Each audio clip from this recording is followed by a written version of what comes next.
এখান থেকে বের হয়ে কোনো রকম শেষ করে গাড়িতে উঠে দৌড়ে গেটে ধরতে হবে। এই জন্য খুবই শর্টকাট হবে, আপনারা কেউ কিছু দয়া করে মনে করবেন না। আমি আসলে খুব দুই চারটা কথা বলেই চলে যাব।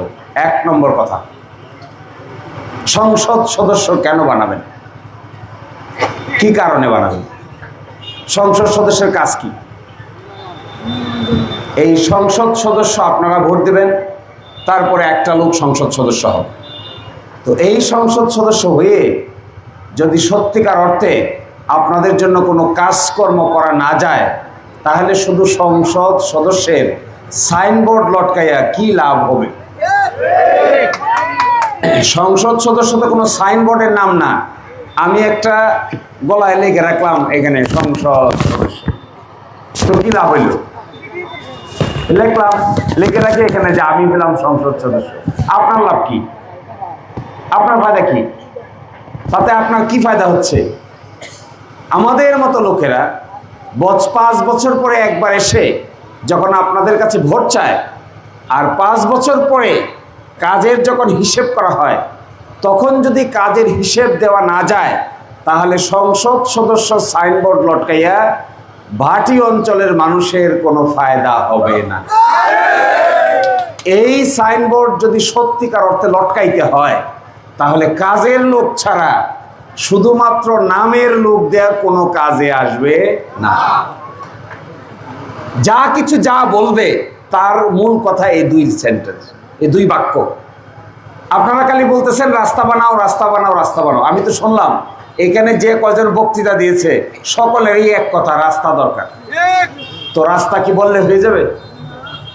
দেখেন দেখি রাস্তা কেউ পারেন কিনা বানাইতে। রাস্তা বানাতে তো সোজা ব্যাপার না। রাস্তা যদি বানাইতে হয়, আপনি যদি কর্মক্ষম লোক না হন, আর রাস্তা বানানোর জন্য সরকারের সঙ্গে দেন দরবার করতে না পারেন, টাকা আনতে না পারেন, বেশি পরিমাণ বরাদ্দ আনতে না পারেন, তাহলে রাস্তা কোনো দিনেই বানানো সম্ভব হবে না। এখন প্রশ্ন হলো, আপনি ভোট দিবেন উল্টাপাল্টা, চাইবেন রাস্তা, তাহলে লাভ কি? আপনি ভোট দিবেন উল্টাপাল্টা আর রাস্তা কইবেন আমি গাড়ি দৌড়াইয়া সুইসাই করে বাড়িতে আসতে চাই, তাহলে ভোটের সময় খেয়াল না? এটা ভোটের সময় খেয়াল রাখতে হবে না? ভোটের সময় যদি খেয়াল না রাখতে পারি আমরা, আর শেষ পর্যন্ত রাস্তা চাই, তাহলে ওই ভোটের সময়ে খেয়াল না রাখার কারণে ওই রাস্তার শুধু স্বপ্ন দেখবেন, ওই স্বপ্ন সারা জীবনেও বাস্তবায়িত হবে না। আমি আপনাদেরকে কড়া কথা কেন বলছি? হুঁশ ফিরে আনার এখনই সময়। আপনার হাতে ক্ষমতা আছে আর 18 দিন। এরপরে আপনারা কেউ 2 পয়সা দিয়েও জিজ্ঞাসা করবে, করবে? বাংলাদেশটা এরকম। বাংলাদেশের মানুষকে এমপি মন্ত্রীরা, সরকাররা ভোটে আসলে পরে যে পরিমাণ গুরুত্ব দেয়, ভোটের পরে একজন মানুষের খবর নেওয়ার কোনো প্রয়োজনও মনে করে না। এই কারণে এই যে রাস্তা, আপনি বলছেন ভোট দিলেন, একজন সংসদে গেল, আলোচনা হলো না, বাজেট আনতে পারলো না, ইঞ্জিনিয়ারের সঙ্গে বসতে পারলো না, রাস্তা বানানোর জন্য পদক্ষেপ নেওয়া গেল না, তারপরে আপনার কাছে তার কোনো আর জবাবদিহিতার সুযোগ নাই। আছে? জিজ্ঞাসা করতে পারবেন? কই জিজ্ঞাসা করবেন? কই পাবেন? এমপি সাহেবের পাবেন কই? এমপি সাহেব দিরাই সাল্লা অথবা ঢাকায় বসে দূর থেকে আপনাকে হাত টাটা দিয়ে চলে যাবে। তাহলে প্রশ্নটা 5 বছরের না, প্রশ্নটাই 18 দিনের। প্রশ্নটা 5 বছরের জন্য অপেক্ষা না, প্রশ্নটা হলে 18 দিনে আমি আপনি যা সিদ্ধান্ত নিব, এটা যদি সঠিকভাবে নিতে পারি, ওই 5 বছর সোজা হইতে বাধ্য থাকবে। আর এই 18 দিনে যদি আমি আপনি গোলমাল করি, নানান ধরনের কিচ্ছা কাহিনী করি, অমুক অমুকের ভাই, তমুক তমুকের চাচা, টাকার কাছে বিক্রি হই, সঠিকভাবে ভোট প্রয়োগ না করি, সঠিক সিদ্ধান্ত নিতে না পারি, আর এখন যদি টাকা কেউ হাতে নেন, তাহলে ওই 5 বছর টাকা ছাড়াই জীবন পার করতে হবে। আর এখন যদি টাকা ছাড়া মাথাটাকে ঠান্ডা করে একেবারে যা হওয়া দরকার, যা হওয়া উচিত, যা হলে পরে এই ভাটি বাংলার মানুষ স্বস্তি পাবে, এইটা একেবারে ডাইনে বামে দল বল চিন্তা না করে একেবারে সঠিক সিদ্ধান্ত নিতে পারেন, আগামী 5 বছর আপনি শান্তিতে থাকতে পারবেন। এখন আমি আপনাকে যে কথা বলছি এই কথা রাজনৈতিক নেতারা বলে না। কেন বলে না জানেন? কারণ নেতাদের মুখে থাকে এক কথা আর অন্তরে থাকে আরেক কথা। এটা অনেকটা মুখে মধু আর অন্তরে বিষের মতো। আমি তো আপনাকে খোলামেলা করে বলে দিচ্ছি, আপনি আমাকে ভোট দিতে চান, যদি দিতে চান তাহলে ঠিক করেন আমার দ্বারা আপনার কাজ সম্ভব কিনা। যদি সম্ভব না হয় আমার দিয়েন না, আমার দেওয়ার দরকার নাই। আপনি আগে ভাববেন, একা একা বসে পরিবারের সদস্যদেরকে নেবেন, একসাথে বসবেন, বসে বলবেন আমাদের কাছে 1 নম্বর এটা একটা অপশন, আমাদের কাছে 2 নম্বর এটা একটা অপশন, আমাদের কাছে 3 নম্বর এটা একটা অপশন। তোমরা সকলে বলো কোনটা করলে পরে আগামী 5 বছরে আমি যা চাই তা বাস্তবে রূপান্তর করা সম্ভব। পরিবারের সদস্যরা পরামর্শক্রমে যে সিদ্ধান্ত নিবে এই সিদ্ধান্তের পিছনে আপনি আপনার ভোটাধিকার প্রয়োগ করবেন। আর যদি একজনকে ডানে দেন একজনকে বামে দেন, ভোটে কাজ লাগবে না, তো ভোটে কোনো কাজ আসবে না। কথা একবারে স্পষ্ট। আচ্ছা বলেন তো দেখি, একজন লোক পার্লামেন্টে যাবে কেন? পার্লামেন্ট কি কোনো নাট্যশালার নাম? এটা কি নাটক, কবিতার গান? তো পার্লামেন্টে কেন যাবে? পার্লামেন্টে যাবে সে যুক্তিতর্ক উপস্থাপন করবে। কিসের যুক্তি? বাংলাদেশ কিভাবে চলবে, কোন আইন থাকবে, কোন আইন থাকবে না, কোন আইন বাংলাদেশের জন্য দরকার, কোন আইনটা করলে পরে 100 বছর বাংলাদেশের নাগরিকেরা উন্নতি অগ্রগতি পাবে। এই আলোচনা প্রধানমন্ত্রী উপস্থাপন করেন, মন্ত্রীরা উপস্থাপন করেন, বিরোধী দলীয় লোকেরা তার জবাব দেন, পার্লামেন্টের সদস্যরা তার যুক্তিতর্কে অবতীর্ণ হন। এরপরে আপনারা এইবারকার পার্লামেন্টে ইউটিউবে দেখবেন, ফেসবুকে দেখবেন, টেলিভিশনে দেখবেন, যদি কোনো পার্লামেন্ট সদস্য তার যুক্তিতর্ক উপস্থাপন করতে না পারে, এইরকম পার্লামেন্ট সদস্য বানিয়ে আমাদের কোনো লাভ হওয়ার কথা নয়। তো যুক্তিতর্ক উপস্থাপন তো আর কান্নাকাটি করে করতে পারবেন না। যুক্তিতর্ক উপস্থাপন করতে গেলে বই টই নিয়ে পড়াশোনা জানে যাইতে হবে। আপনি যে যুক্তিতর্ক উপস্থাপন করবেন, আপনার বই কই, কিতাব কই, কি পড়েছেন, কি নিয়ে যাবেন? পার্লামেন্টে তো গল্প করলে কাজ হবে না, পার্লামেন্টে তো বসে হাত তোলা দিলে কাজ হবে না। পার্লামেন্ট নিয়ে সর্বশেষ হা জয়যুক্ত হয়েছে, হা জয়যুক্ত হয়েছে করে খালি টেবিল চাপাবে, আর কোনো কাম নাই। সংসদ সদস্যের কাম কি? খালি টেবিলে থাপ্পড় দেয়। আসলে সে জানে না কি আলোচনা হচ্ছে, সে বুঝতেছেও না এটা কি আলোচনা হচ্ছে, এই আলোচনায় তার কথা কি এটাও তো বুঝতেছে না। সুতরাং এই জিনিস যদি আমরা এখন নতুন করে সিদ্ধান্ত নিতে না পারি যে আপনার পার্লামেন্ট সদস্য যাকে বানাবেন তিনি বাংলাদেশের গুরুত্বপূর্ণ আইন প্রণয়নের ক্ষেত্রে গুরুত্বপূর্ণ ভূমিকা যদি পালন করতে না পারেন, যুক্তিতর্ক উপস্থাপন করতে না পারেন, বইপত্র নিয়ে দাঁড়াতে না পারেন, খোরদার যুক্তি উপস্থাপন করতে না পারেন, তাহলে আপনার যাকে ভোট দিয়েছেন তার মাধ্যমে আপনার ইজ্জত কামাই হওয়ার কোনো সম্ভাবনা নাই। আর যদি আপনি তা করতে পারেন তাহলে টেলিভিশনে যখন দেখবেন আপনার সংসদ সদস্য এক সংসদকে গরম করে ফেলেছে, তখন ওই ভাটিপাড়ার মর্দাপুরের বাজারে বসে আপনি মনে মনে আনন্দ অনুভব করবেন। আর যদি দেখেন কত লোক কথা কয় আমারটা তো নাই, দেখেন না এরকম, আইরে পার্লামেন্ট গরম হয়ে ফাটাই ফেলতেছে, আমারটা কই, আমারটা কই, আমারটা। তা আপনারটা কই? আপনার লাঠি কই? আপনার সংসদ সদস্য কই? আপনার সংসদ সদস্য ওখানে কি বলে? আপনার সংসদ সদস্য ওই যুক্তিতর্কের উত্তাপ আলোচনার মধ্যে নাই কেন? তাহলে কাকে ভোট দিলেন? কাকে ভোট দিয়ে ওখানে পাঠাইলেন যিনি যুক্তি তর্ক কোনো কিছুতেই অংশগ্রহণ করতে পারে না, পিছনে বসে থাকে? আপনি শুধু খুঁজবেন, এটা অন্ধকারের ভিতরে কালো বিড়াল খোঁজার মতো হবে। আন্ধারে কালা বিড়াল দেখা যায়? অন্ধকার ঘর, বিড়ালও কালা, দেখবেন তো? অন্ধকার করে তো কালো বিড়াল দেখা যায় না। আপনি যদি সঠিকভাবে ভোটাধিকার প্রয়োগ করতে না পারেন, আপনিও সংসদ দেখবেন, বিল্ডিং দেখবেন, চেয়ার দেখবেন, প্রাইম মিনিস্টার দেখবেন, বিরোধী দলের নেতাকে দেখবেন, কিন্তু আপনার সংসদ সদস্যকে আপনি হারিকেন জ্বালাইয়াও খুঁজে পাবেন না। যদি আপনার সংসদ সদস্যকে খুঁজে বাইর করতে হয় তাহলে সংসদের যে কাজ, সংসদ সদস্যের যে কাজ, এই কাজ করার মতো লোক যদি আপনি সিলেক্ট করতে না পারেন, আপনি সংসদের ভবন দেখতে দেখতেই 5 বছর পার করতে হবে। আপনি যাকে ভোট দিয়েছেন তাকে খুঁজে বাইর করার কোনো সম্ভাবনা থাকবে না। এখন বাকি সিদ্ধান্ত আপনারা নেবেন। কি চান? আপনি কি এখানে আজ থেকে 12 তারিখে নির্বাচন হবে? আমার ধারণা 12 তারিখের এক সপ্তাহের ভিতরে সরকার গঠিত হবে। এই সরকারে আপনার যাকে ভোট দিচ্ছেন, যাকে আপনি পার্লামেন্টে পাঠাচ্ছেন, পার্লামেন্টে পাঠানোর পরে সংসদ বসবে। এইবারকার সংসদের দুইটা কাজ, একটা কাজ হবে সংবিধান সংশোধন, আরেকটা কাজ হবে নিয়মিত সংসদ পরিচালনা। সংবিধান সংশোধন মানে খুব কঠিন ব্যাপার। সংবিধান নিয়ে বিস্তারিত আলোচনা হবে, এখানে পক্ষে বিপক্ষে আর্গুমেন্ট হবে।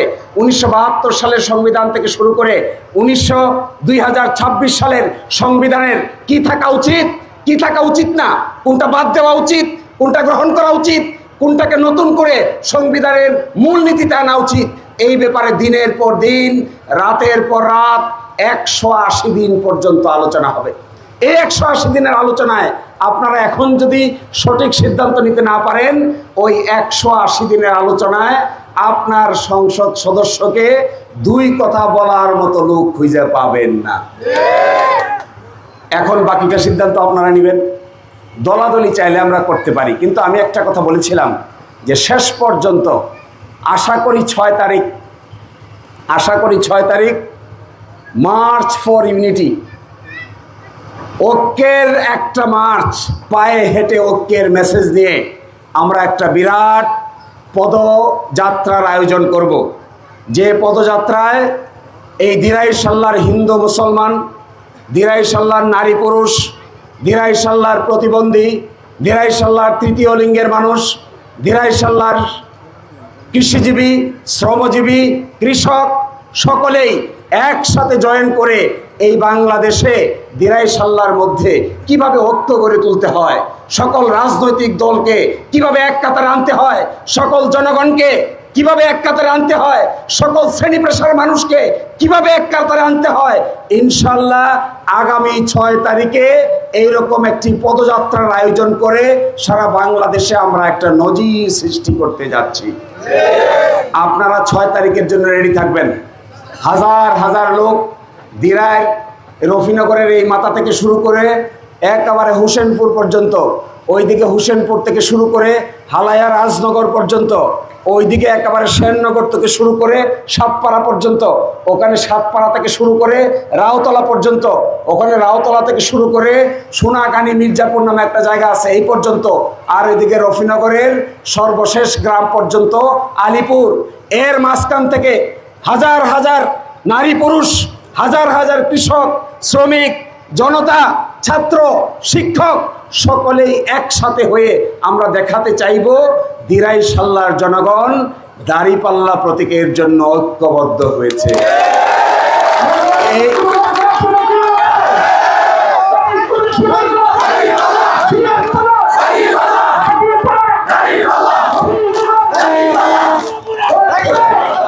আমি আমাদের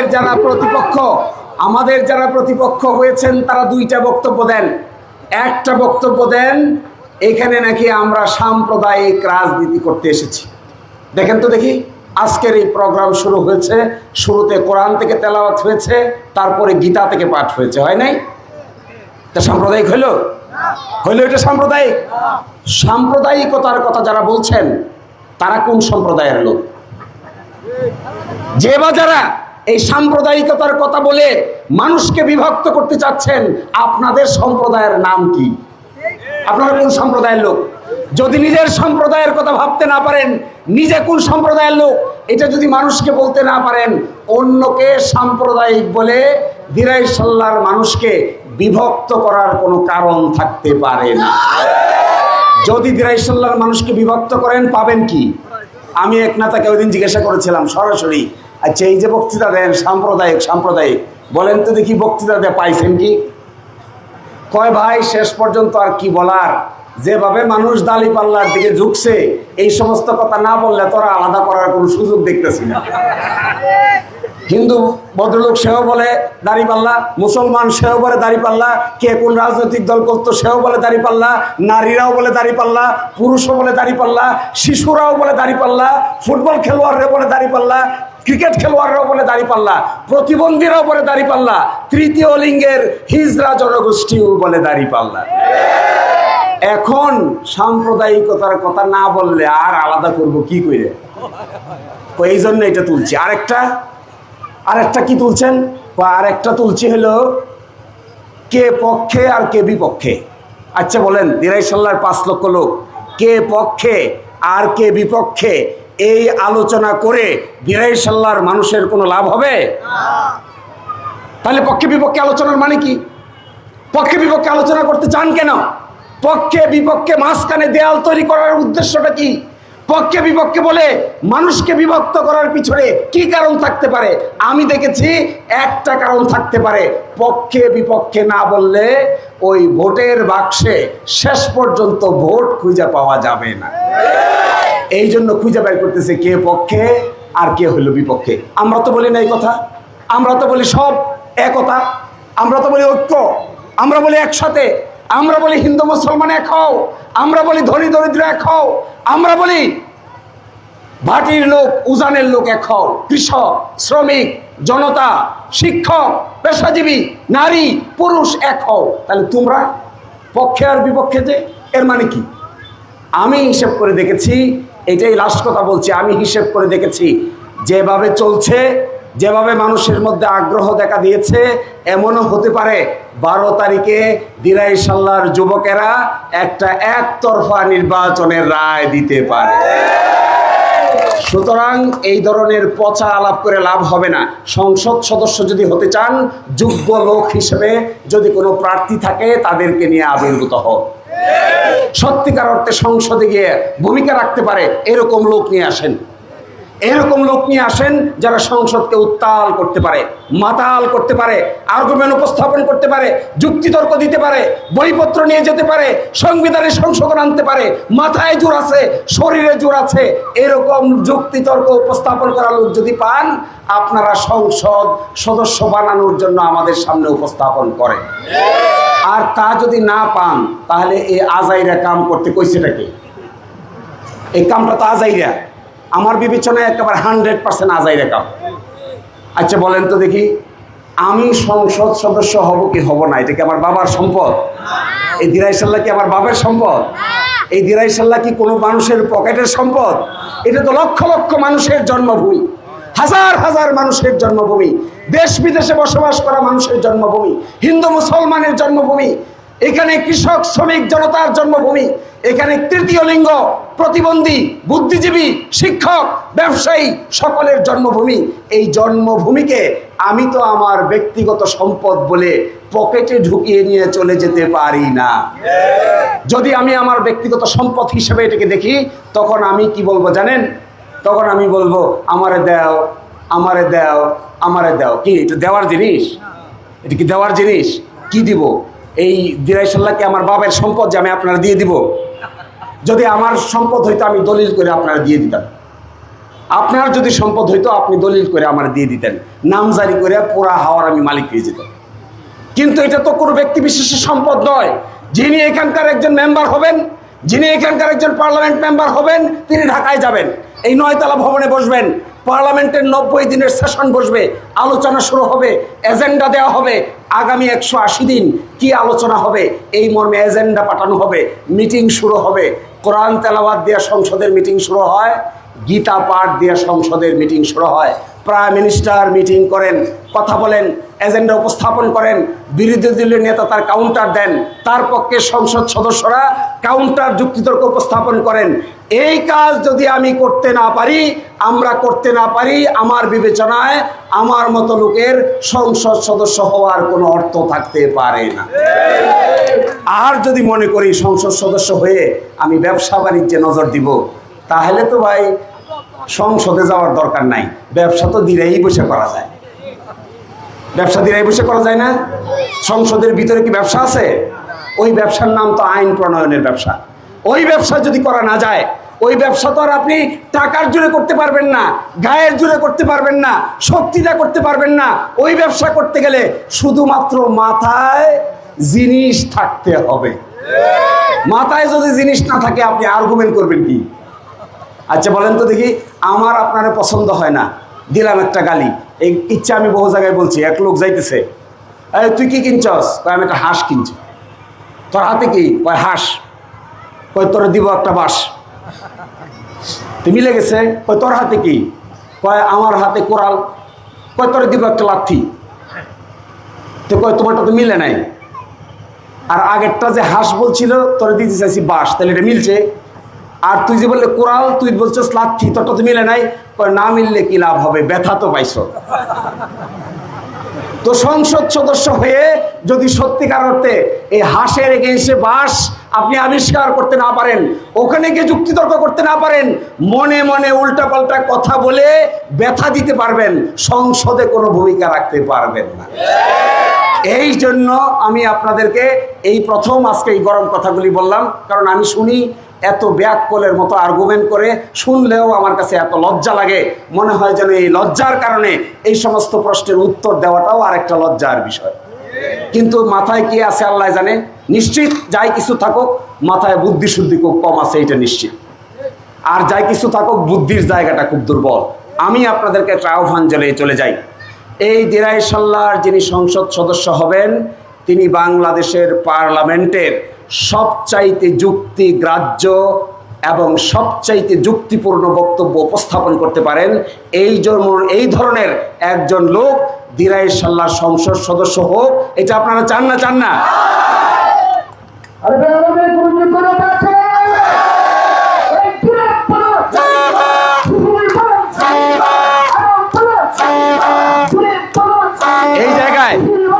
এই জায়গায় আপনারা নির্ধারণ করবেন। অনেক লম্বা কথা ছিল, আমি এই 20টা কাজের তালিকা করেছি, নির্বাচনী ইশতেহার। বাংলাদেশের ইতিহাসে এইটাই প্রথম, কোনো সংসদে কেউ কোনোদিন ইশতেহার প্রকাশ করে না, কেন্দ্রীয়ভাবে ইশতেহার প্রকাশ করে। এই বাংলাদেশের ইতিহাসে এই প্রথম কোনো সংসদ সদস্য তার নিজ এলাকার নির্বাচনী ইশতেহার প্রকাশ করেছে। আমি আপনাদেরকে যা বলছি তা লিখিত, আমি আপনাদেরকে এমন কিছু বলছি না যা শুধু আমার মুখের ভাষা।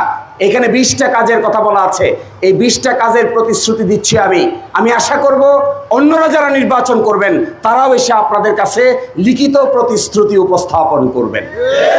রাজনীতি যদি করতে হয়, মাথার রাজনীতি যদি করতে হয়, রাজনীতিতে সত্যিকার অর্থে যদি ভূমিকা রাখতে হয়, মুখে আজাইরে বক্তৃতা দেওয়া ছাড়া বাইরে যাইয়া এইরকম একটা বই বানিয়ে আপনি মানুষের সামনে উপস্থাপন করবেন কি করতে পারবেন আর কি করতে পারবেন না। এইটা না করে গালিগালা রাস্তা বন্ধ করেন। আমি 1 নম্বর বলেছি দুর্নীতি। যদি আমি সুযোগ পাই, এখানে গুরুত্বপূর্ণ লোকেরা আছে, এই সবাই সাক্ষী, এই ভিডিওটা সাক্ষী। হাসপাতাল নাই, ডাক্তার নাই, নার্স নাই, যাওয়ার জায়গা নাই, মেয়েদের যাওয়ার জায়গা নাই, বৃদ্ধদের যাওয়ার জায়গা নাই, শিশুদের যাওয়ার জায়গা নাই। সুযোগ পেলে বাজারে বাজারে হাসপাতাল ব্যবস্থা গড়ে তোলা হবে। এবং যাতায়াতের অবকাঠামোর কথা কি বলবো, আপনারা তো শুধু আছেন একটা রাস্তা নিয়ে, আর এই রাস্তা যে কি পরিমাণ দরকার আমার বড় বইয়ের মধ্যে আছে, এটা বললে এখন আর শেষ হবে না। শুরুতেই বলছি, আর একটা কথা বলে যাই, নতুন রাজনীতি হবে। এই বইটা পাবেন আপনারা, নতুন রাজনীতি হবে। রাজনীতি কি জানেন? নতুন রাজনীতি কি? নতুন রাজনীতি হলো দিরাই সাল্লাহর জনগণ, এমপি এবং মন্ত্রী এবং সর্বশেষে উপজেলা পরিষদ, তার থেকে ইউনিয়ন পরিষদ, তার থেকে মেম্বার, সরকারি কে কত টাকা পাচ্ছে তার হিসাব, কিভাবে খরচ হচ্ছে, দিরাই সাল্লাহর জনগণ প্রকাশ্যে দিরাই থানা পয়েন্টের সামনে সব দেখতে পাবে। এই ধরনের হিসাব আপনারা চান না? চান না? জীবনে কোনোদিন দেখেছেন কোনো এমপি হিসাব দেয়? তো চলেন না দেখি এমপি কিভাবে হিসাব দেয়। এমপির হিসাব তো দেখা দরকার, আর নাহলে তো এমপি লাট সাহেবের মতো আচরণ করবেন। আর সর্বশেষ বলছি, আমি রাজনীতি আমার পেশা না। রাজনীতি করে আমাকে আয় উন্নতি করতে হবে না। আমি শুধুমাত্র একটা কথাই বলছি আপনাদেরকে, রাজনীতি করে টাকা পয়সা আয় করা আমার কোনো দরকার নাই। আমার শুধু একটা জিনিসের দরকার, এমন কাজ আমরা করে যেতে চাই, এমন দৃষ্টান্তমূলক কর্ম উপস্থাপন করতে চাই, এমন নেতৃত্বের নতুন ক্যারিসমেটিক ক্যাপাসিটি এই দিরাই সাল্লাহ উপস্থাপন করতে চাই। সারা বাংলাদেশে মানুষ, আমরা মরে যাব, আমরা কবরে চলে যাব, হিন্দুরা চিতায় চলে যাবে, কিন্তু সারা বাংলাদেশের মানুষ আগামী 50 বছর 100 বছর দিরাই সাল্লাহর মানুষকে তার উন্নয়নের কর্মকাণ্ডের জন্য স্মৃতির পাতায় রাখবে। এইরকম কাজ করে যাওয়ার জন্যই আপনাদের কাছে আসা। এটা টাকায় নয়, মানুষকে মারামারি নয়, নির্যাতন নয়, কারো জেল জুলুম নয়, একটা নতুন ইতিহাসের জন্ম দেওয়ার জন্য আমি আপনাদের দুয়ারে দুয়ারে ঘুরছি। আশা করি আমরা আপনারা সকলে মিলে এই ভাটি বাংলায় একটা নতুন ইতিহাস রচনা করতে পারবো ইনশাআল্লাহ। আপনারা এই ইতিহাস রচনা করার ক্ষেত্রে এই সকলের সহযোগিতায় এই ভাটিপাড়াবাসী আমাদেরকে এই নতুন ইতিহাস রচনা করার ক্ষেত্রে সাহায্য করবেন। আশা করি আমরা একসাথে বন্ধুর মতো কাজ করব, নেতা নেত্রীর মতো নয়। বন্ধু ভালোবেসে একে অন্যকে সহযোগিতা করব। সকলেই ভালো থাকবেন। আজান দিয়ে দিচ্ছে, আমি সিলেটে গিয়া কোনো রকম মিটিংটা ধরতে পারি কিনা দেখি। সকলেই আমাদের জন্য দোয়া করবেন। আসসালামু আলাইকুম। শেষ করে দেন।